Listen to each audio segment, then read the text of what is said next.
Bonjour bien-aimés, c'est encore une joie pour moi de vous retrouver ce matin pour partager la parole de Dieu avec vous.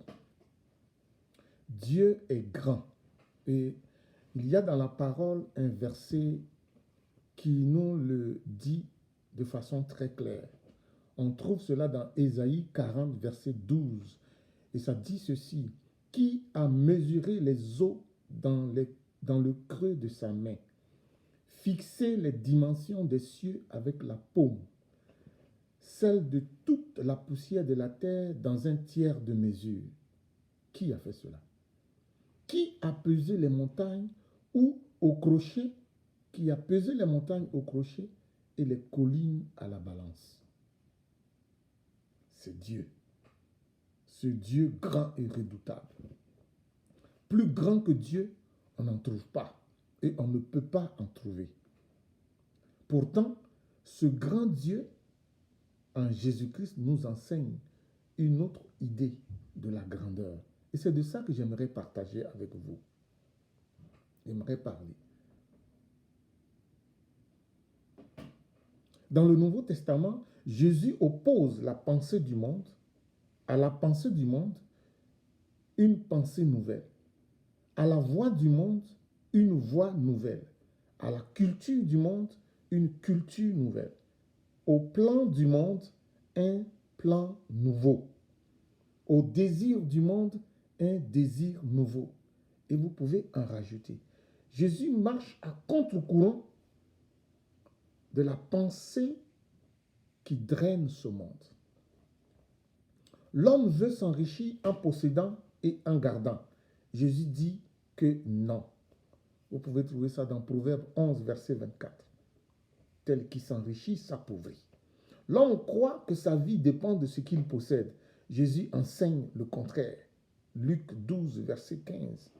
L'homme met sa confiance en ses biens pour assurer sa vie. L'Éternel enseigne le contraire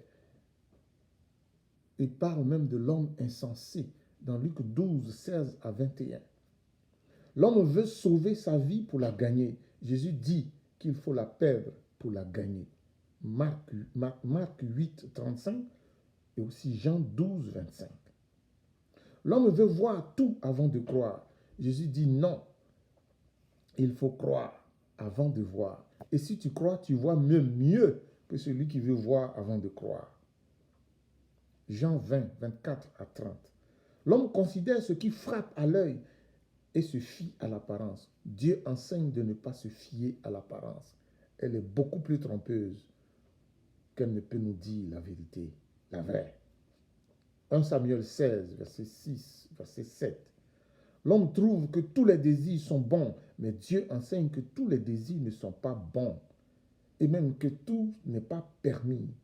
On trouve cela dans 1 Corinthiens 6, verset 12. On peut aussi voir Romains 1, verset 18 et suivant. Pour l'homme, il n'y a pas d'absolu. Tout est relatif.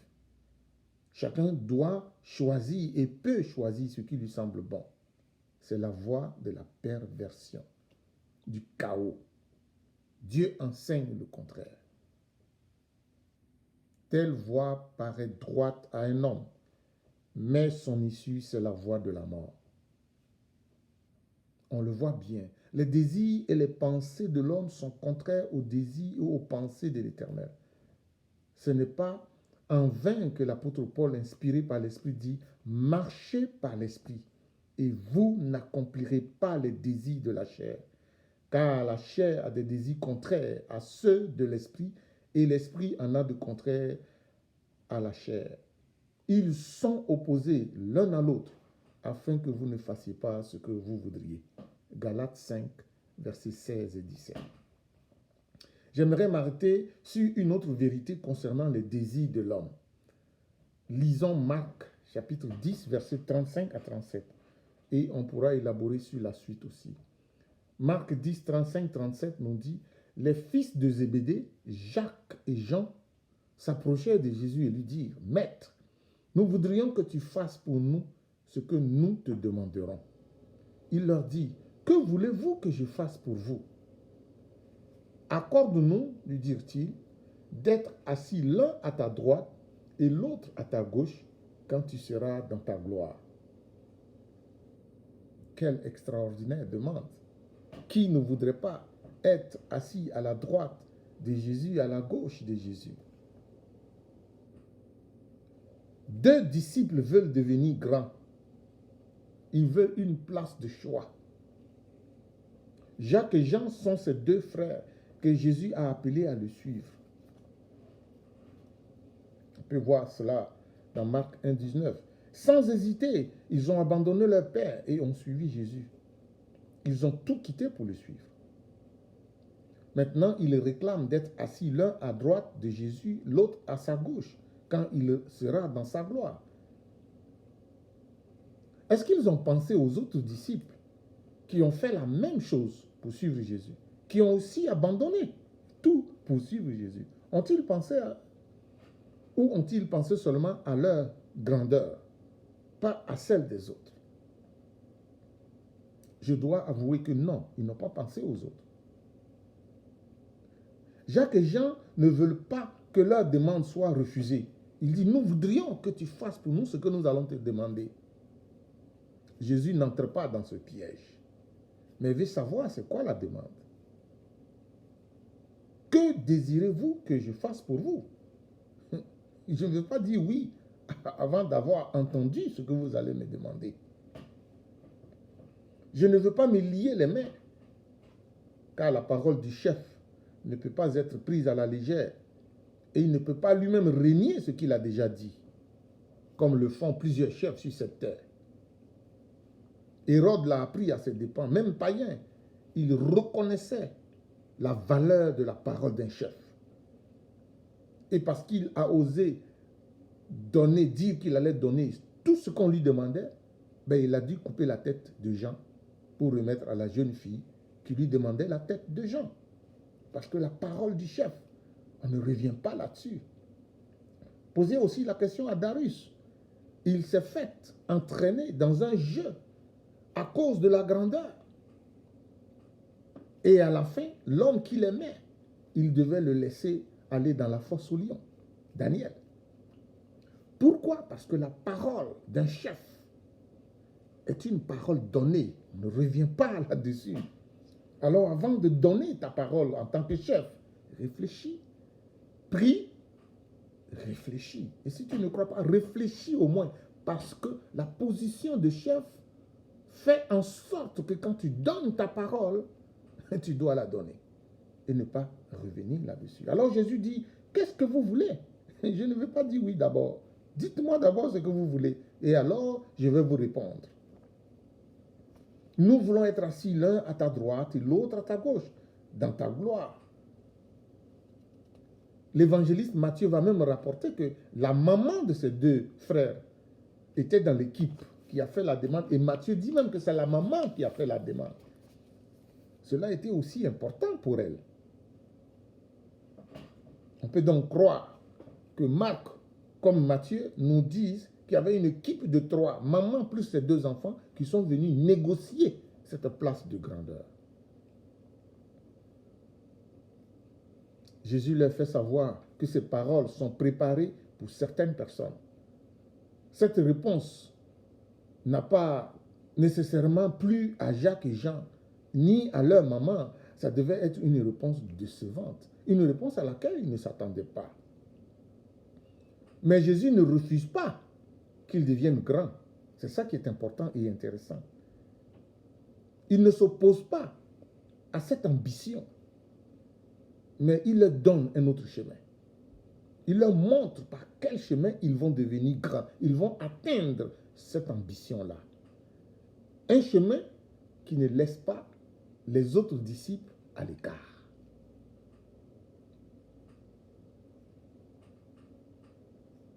Au lieu de parler uniquement à Jacques et à Jean, Jésus parle aux 12. Parce que les 10 autres, ayant entendu la demande de Jacques et Jean, se sont indignés. Ils étaient fâchés. Ils étaient en boule. Ils n'étaient pas du tout contents. Alors Jésus les rassemble et leur parle. Au 12, celui qui veut être grand parmi vous doit servir les autres. Et celui qui veut être le premier doit devenir l'esclave des autres. Je ne veux pas éteindre votre ambition, mais je veux vous montrer la bonne voie. Servir les autres et être l'esclave de tous. Car le grand des grands, le Fils de l'homme, n'est pas venu pour être servi, mais pour servir. Le grand est descendu jusqu'à vous, pour vous servir et non pour que vous les serviez. Les grands de ce monde se font servir, dominent, écrasent. Tout ce qu'ils disent, faux ou vrai, doit devenir la vérité. Ils ne mangent pas à la même table que les autres. Ils font bande à part. Quand ils parlent, les autres doivent reculer. Pour eux, la grandeur se mesure aux prouesses accomplies. Le grand est celui qui occupe la place la plus élevée. Le grand est celui qui commande.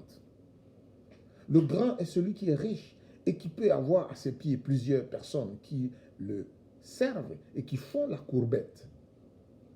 Le grand est celui qui est servi, qui satisfait ses besoins en exploitant les autres. Le grand, c'est finalement l'intouchable dans notre monde. Celui qui peut dicter sa loi aux autres et les y soumettre sans être inquiété par personne. Ce n'est pas ça la grandeur. Jésus dit à ses disciples que cette grandeur existe bel et bien, mais elle est passagère et elle est nuisible. Elle est réelle, mais elle ne bâtit pas, ne construit pas. Elle est égoïste, centrée sur soi, nuisible pour les autres. Elle est prête pour ses propres intérêts à renverser tout sur son passage pour se maintenir. Ce n'est pas la grandeur qui convient dans un monde créé par Dieu. C'est la grandeur du péché.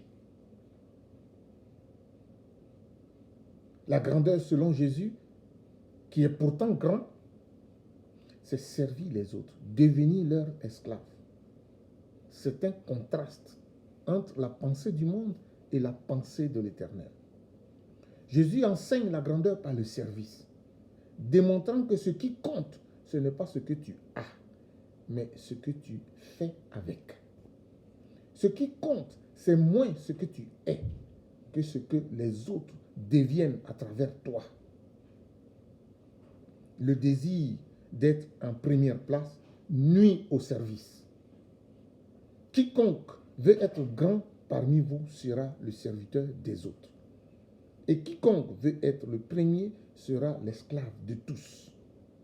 Car le Fils de l'homme est venu non pour être servi, non pour être grand, je pourrais traduire ainsi, mais pour servir et donner sa vie en rançon pour beaucoup. Verset 45 de Marc 10. Ce verset révèle la motivation profonde du ministère de Jésus, mais aussi le fondement de notre salut. Le salut de quiconque que tu as, que nous prêchons, est basé sur le fait que Jésus a accepté de servir. Le grand s'est fait humble, petit. De ne pas considérer sa place comme une proie à arracher, mais de s'humilier lui-même jusqu'à la mort. Jusqu'à la mort de la croix. Regardez l'insistance. Ce n'est pas seulement jusqu'à la mort, mais jusqu'à la mort de la croix. Parce que mourir à la croix, c'était une bassesse. C'était la pire des morts. Mais non seulement Jésus s'est humilié jusqu'à la mort, mais il est allé jusqu'à la pire des morts. Le grand. Pour toi, pour moi, pour eux.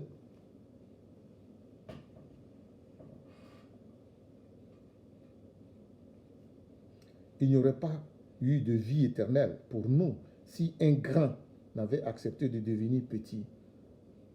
Voyez-vous, personne ne peut aller au ciel, mais il y a de bonnes choses là-bas. Il a fallu que celui qui est au ciel, qui a ces bonnes choses, vienne jusqu'à toi. Si tu es grand, descends. Tu seras encore plus grand.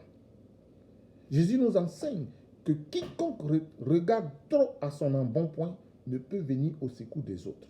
Quiconque est trop préoccupé par son bien-être, ne peut partager avec les autres. Quiconque veut recevoir en premier ne peut penser à donner et servir. Celui qui veut être grand doit accepter de perdre, de descendre, de s'humilier, de s'abaisser. Celui qui veut être grand doit mourir à lui-même, doit considérer l'intérêt des autres avant ses propres intérêts. Et pourtant, il est grand. En répondant à Jean et à Jacques, Jésus enseigne qu'on peut être esclave d'une nation et devenir grand en lui, en Jésus.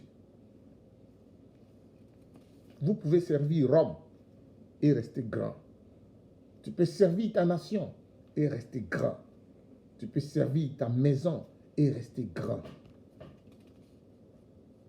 On ne perd pas sa grandeur, on ne perd pas sa valeur, son identité, sa richesse, qui on est en servant les autres. Au contraire, au contraire.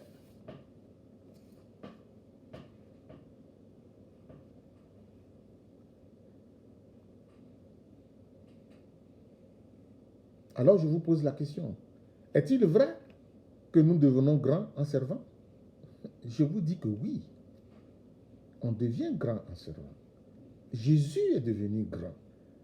En fait, je dirais, Jésus est devenu encore plus grand à nos yeux que lorsqu'il était assis sur son trône là-bas. Mais quand il est venu, non seulement on a vu qu'il est grand, mais on a profité de sa grandeur. Donc on peut devenir grand en servant. Parce que quand il est descendu, on a vu qu'il est vraiment grand. Ce n'est pas seulement écrit, mais il est venu démontrer sa grandeur. Mais en plus, on en a profité. Et on en profite encore. Et on devient grand en lui.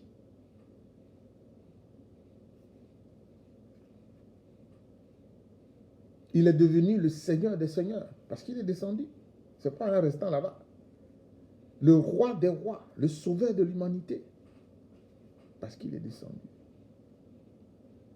Il est le roi adoré, le Dieu adoré, élevé, célébré. Parce qu'il est descendu. Donc oui, on peut devenir grand en servant. La vraie grandeur est une question d'esprit et de cœur. Elle existe chez la personne qui exprime son amour pour Christ dans une sincère humilité. Pour mieux faire valoir leur grandeur, les grands de ce monde préfèrent garder leur distance et ne pas trop se mêler aux plus petits. C'est comme si pour eux c'est se salir, c'est perdre sa valeur, sa dignité de grandeur, de grand. En contraste, Dieu qui est beaucoup plus grand, Isaïe 42, nous l'avons lu, s'approche des plus petits et en prend soin. En agissant ainsi, Jésus est devenu l'admiration dans le monde entier. Dans toutes les nations, il est adoré, il est célébré, il est exalté, ce qu'aucun grand de ce monde ne peut recevoir. Il y en a même qui, au lendemain de leur mort, perdent toute leur grandeur. On les oublie aussitôt qu'ils sont déchus. Parce qu'ils n'ont pas été de véritables grands, de bons grands, mais ils ont été de faux grands. Voilà pourquoi il est écrit de Jésus. C'est pourquoi aussi Dieu l'a souverainement élevé et lui a donné le nom qui est au-dessus de tout nom. Afin qu'au nom de Jésus, tout genou fléchisse dans les cieux, sur la terre et sous la terre. Voyez-vous? Parce que le grand est descendu, même il a eu la domination. Il a étendu sa grandeur à tous les niveaux. C'était vrai, mais ça l'est devenu pour nous encore plus vrai.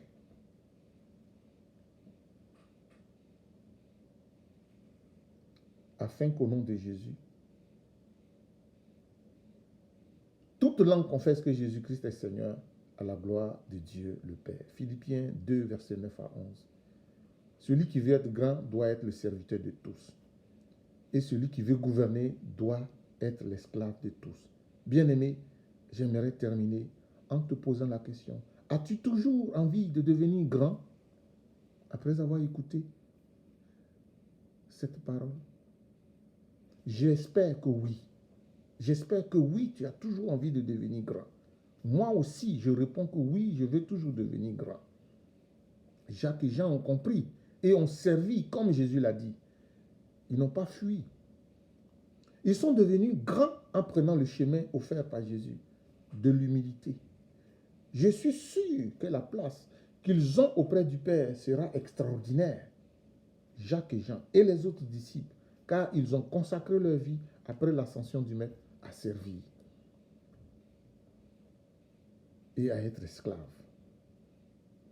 Parcourir les environs pour apporter le message de la bonne nouvelle. Ce qu'ils voulaient, ils l'ont eu.